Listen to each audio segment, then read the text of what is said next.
No, we didn't have to chase it in any overs. We just had to win the game. We have that sometimes in all teams have that at some point. Today was our day. Our decisions, our shot selection wasn't the best today.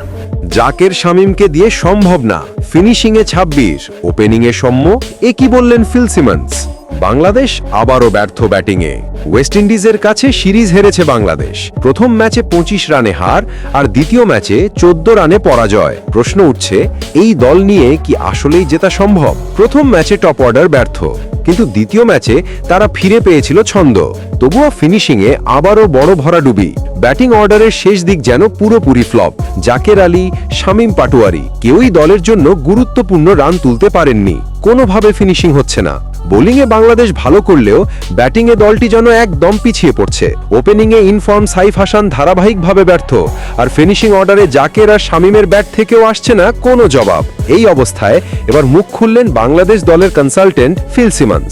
তিনি সরাসরি বলেন, জাকের আর শামীমকে দিয়ে হবে না, ওদের জায়গায় ফিরতে হবে অভিজ্ঞ দুই ক্রিকেটার ছাব্বির রহমান ও সৌম্য সরকারের। সৌম্য ওপেনিংয়ে, ছাব্বির ফিনিশিংয়ে, তাহলেই আসবে ভারসাম্য।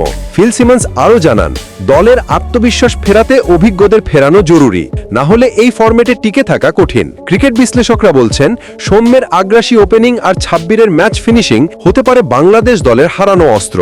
তাহলে কি আগামী ম্যাচেই দেখা যাবে নতুন একাদশে সৌম্য সরকার আর ছাব্বির রহমানকে? দর্শক সমর্থকদের চোখ এখন সেদিকেই।